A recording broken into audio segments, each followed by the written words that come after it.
It was the middle of the night when the baby's room heater stopped working. A dry click, followed by a chilling silence. Helen Gomez awoke to the sound of Sophie's crying in the darkness. The 5-month-old baby trembling with cold under all the blankets she could find. Without a second thought, she lifted her into her arms and went down to the main living room, where the fireplace still held the embers of the previous evening. There, on the marble floor, she improvised a bed with cushions and blankets, lying down next to the child and wrapping her in her own body. The floor was hard and cold, but the warmth of her embrace was a shield against the night. She spent the pre-dawn hours on vigil, a mother at heart watching over the sleep of the daughter fate had entrusted to her. When the first rays of sun touched the mansion's stained glass windows, Richard Miller arrived home from a trip. The scene that greeted him in the main hall paralyzed him. On the floor, near the fireplace, slept Helen, her body serving as a barrier against the cold, and in her arms, nestled and safe, was Sophie, sleeping with a peace he rarely saw. The image was of such a pure and sacrificial beauty that a lump formed in his throat. A woman, an employee who had chosen the discomfort of the cold floor to ensure his daughter's warmth. In that moment, he didn't see the nanny. He saw a guardian angel, an act of love so genuine it left him speechless, his eyes welling up at the sight of this living painting of devotion. The sanctity of the moment was shattered by a sharp voice from the top of the stairs. "What is this nonsense?" Veronica Medford, Sophie's grandmother, descended like a fury, her face a mask of contempt. "Are you seeing this, Richard? This creature is putting on a show, sleeping on the floor to look like a hero." The shout startled Helen and little Sophie, who began to cry, frightened. Helen tried to explain, her voice still sleepy, talking about the broken heater, about the fear of her granddaughter getting pneumonia, but Veronica wasn't listening.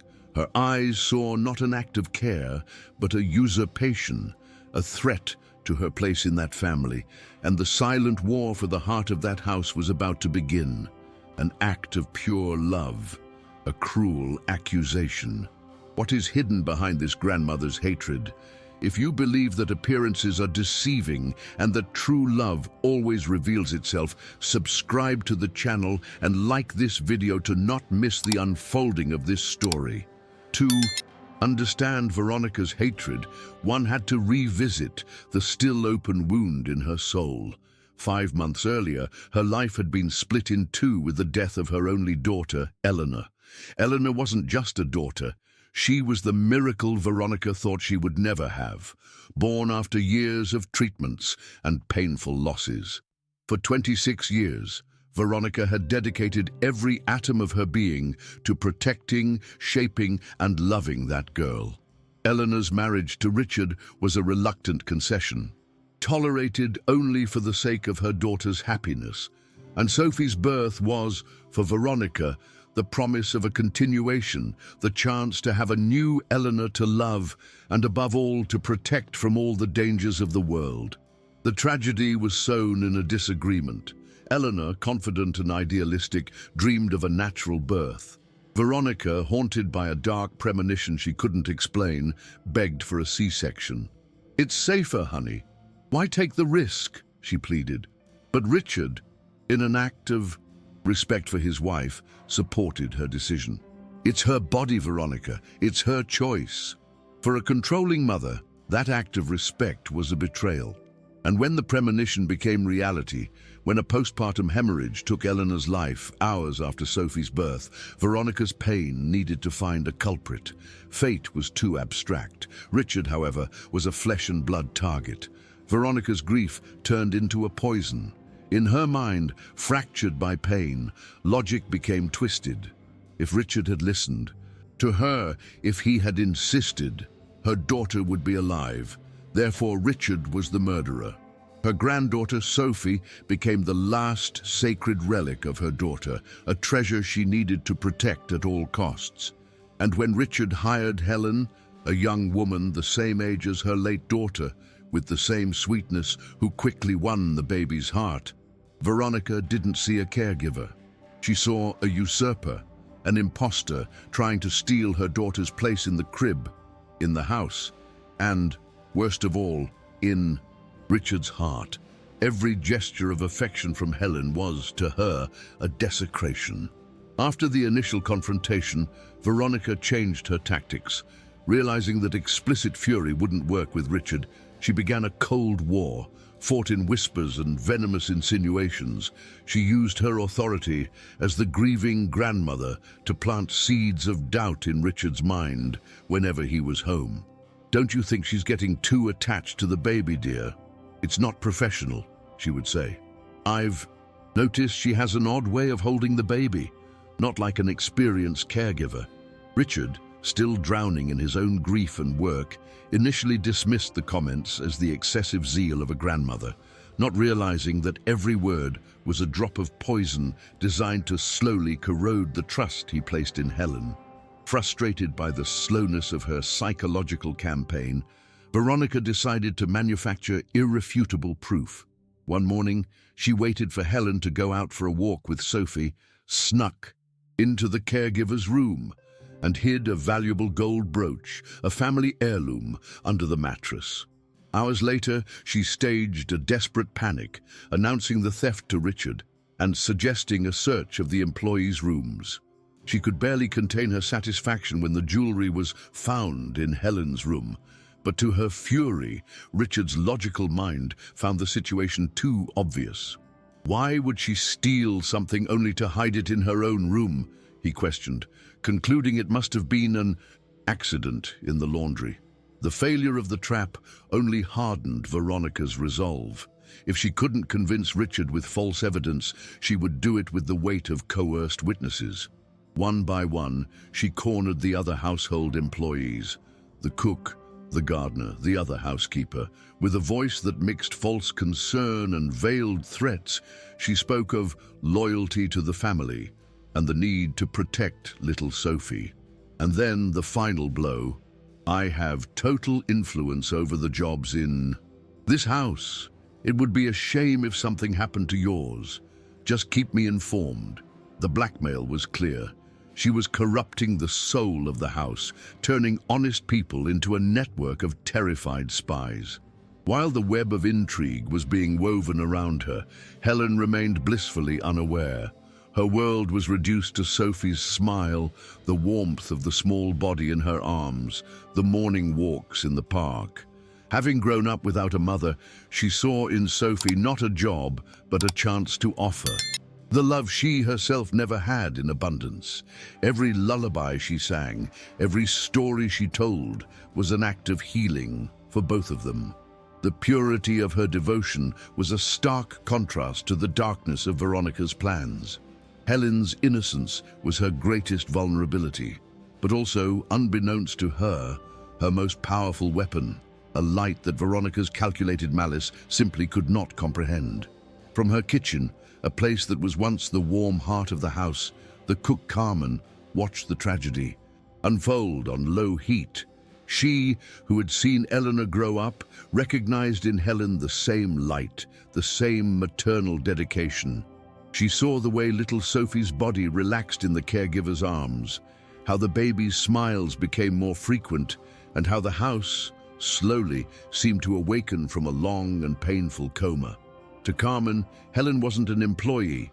She was a breath of life, a silent answer to the prayers she herself made for the happiness of that broken family. But from the same kitchen, she also saw the shadows moving. She watched her mistress, Veronica, her grief turned to poison, her eyes following Helen's every step with a cold hostility. Fear settled in the kitchen when Veronica cornered her. The mistress didn't shout, which was even more terrifying.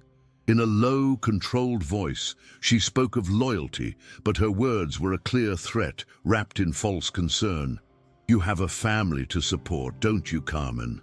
It would be a shame if something happened to your job over a simple lack of cooperation." The blackmail was elegant in its cruelty. Carmen, a woman who depended on that salary to survive, felt trapped. Her conscience told her to defend the innocent young woman, but the survival instinct, the fear of losing everything, spoke louder. With a heavy heart and a bitter taste of shame in her mouth, she agreed to be Veronica's eyes and ears. From that day on, every smile from Helen became for Carmen a small torture. Every time the young woman entered the kitchen to share a new delightful thing little Sophie did, Carmen felt a pang of guilt. She was forced to turn acts of love into reports of suspicion. The lullaby Helen sang became an attempt at manipulation. The extra time she spent with the baby became an unhealthy obsession. She was betraying the only source of joy in that house to appease the source of all its misery. In her silence, Carmen became a terrified accomplice, praying that Richard would open his eyes and see the truth that she, out of fear, didn't have the courage to tell. Veronica's war against Helen escalated to its final, cruelest act. For Helen, the routine was a way to bring stability to Sophie's life. Every morning, at 9 o'clock sharp, the same walk through the park, the same loop around the lake. But for Veronica, who watched everything from her bedroom window, the routine wasn't stability, it was a vulnerability. Helen's predictability became the raw material for the trap she began to weave in her mind. If the subtle sabotages didn't work, she needed a final, devastating blow, an act so shocking that Richard would have no choice but to believe her. Veronica's pain, instead of diminishing, had transformed into a perverse and calculating intelligence. For days, in secret, she dedicated herself to a dark art, forgery. Using shopping lists and small notes Helen had written, she studied every curve of the young woman's handwriting until she could imitate it perfectly. Then she wrote the letter, a masterpiece of malice. The note was not just a kidnapping confession, but a direct attack on Richard's deepest wound. "I'm taking Sophie away. She deserves a real mother, not a father who killed his own wife." To complete the charade, she went to Richard's office, found the documents authorizing Helen's walks, and destroyed them in the shredder, erasing the only legal proof of the caregiver's innocence. On that Friday morning, Veronica watched Helen leave with Sophie for their walk, the daily scene of affection now looking like the beginning of a tragedy. As soon as they were out of sight, she put her plan into action. She left the forged letter on Richard's desk, and then she waited. The wait was the most calculated part of her cruelty. She didn't call the police after an hour, but after 3, a time long enough to turn a normal absence into a sinister disappearance. As she picked up the phone, her face, moments before a mask of coldness, contorted into an expression of panic and despair. She was about to give the performance of her life. "Police? I need to report a kidnapping," she cried into the phone, her voice choked with convincing sobs. "It's my granddaughter, the maid. She kidnapped my granddaughter." She narrated the story she had created, that of a terrified grandmother whose only joy had been stolen. She left a horrible letter. "My God, Sophie is all I have left of my daughter." She provided names, descriptions, and photos, setting the machine of justice against an innocent woman. The trap was set. While Helen was still pushing the stroller in the park, oblivious to everything, she had already become a wanted criminal, the victim of a lie told with the perfection of a psychopath. The trap has been set with unimaginable cruelty. An innocent woman is about to have her life destroyed. If you've ever been in a situation where the truth seemed impossible to prove, share your story in the comments and subscribe to the channel to find out if justice will prevail. At her usual time, Helen returned from the walk, little Sophie smiling in her stroller. But the scene that greeted her at the mansion's entrance was a nightmare. 3 police cars, their lights flashing in a menacing silence, blocked the gate. Before she could process what she was seeing, she was surrounded. "Helen Gomez, you're under arrest for kidnapping." The words were so surreal that her brain refused to understand them. At the top of the stairs, Veronica appeared, playing the part of the panicked grandmother. "My granddaughter, you brought her back." In an instant, Sophie was ripped from her arms, and the baby's laughter turned into a scream of pure terror as Helen was handcuffed like a dangerous criminal. Inside the house, the trap closed. The police, presenting the forged letter, questioned the other employees, and they, under Veronica's cold, threatening gaze, confirmed the charade with weak, coerced testimonies. "Yes, she seemed too attached," stammered Carmen, the cook, without the courage to look Helen in the eye. Every word was a stab, building a false castle of evidence on the foundation of a lie. "That's not mine! Someone forged my handwriting," Helen screamed, but her protest sounded like the desperation of a guilty person, alone, without allies. She was dragged away, the victim of a perfect conspiracy, sealed by the betrayal of those she considered her colleagues. The moment Helen was being placed in the patrol car, Richard's car arrived at high speed. Alerted by his secretary of a police emergency at his home, he had returned from his trip hours early. The scene he found was pure chaos. His daughter screaming hysterically in Veronica's arms, and his daughter's caregiver being arrested. Veronica ran to him, crying crocodile tears, and handed him the letter.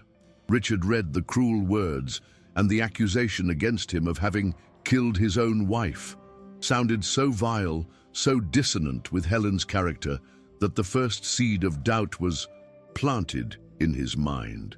This didn't make sense. Sophie's crying was the soundtrack to Richard's personal hell. The baby wouldn't calm down, rejecting everyone's embrace, her small body tense with suffering from Helen's absence. Desperate, Richard had an idea. He took out his cell phone and opened the photo gallery. He showed Sophie a picture of himself with her. The crying continued. He showed her one of her grandmother.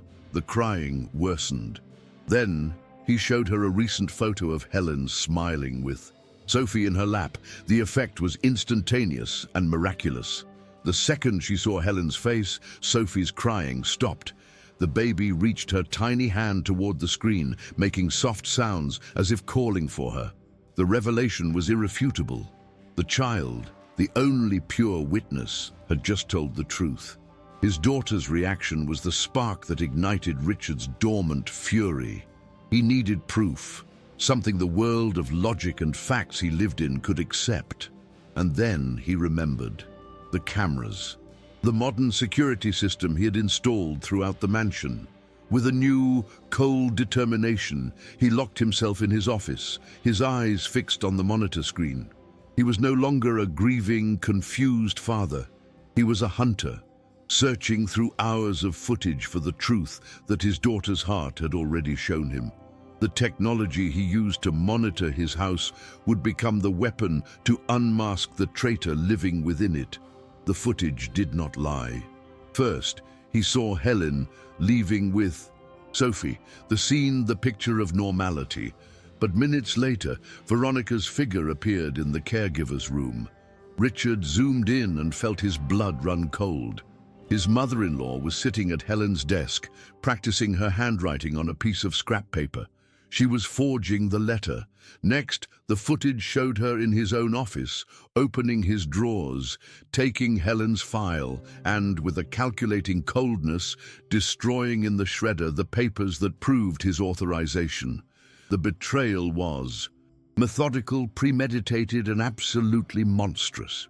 Every shredded piece of paper was a piece of Helen's innocence.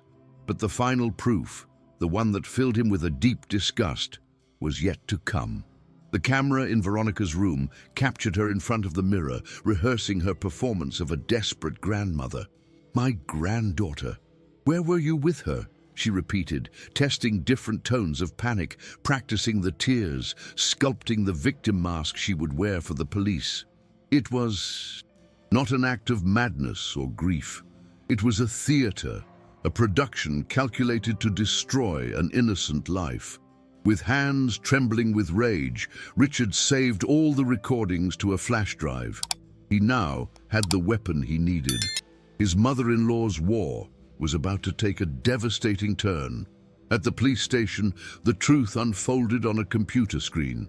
The detective watched the videos, his professional expression giving way to incredulous shock.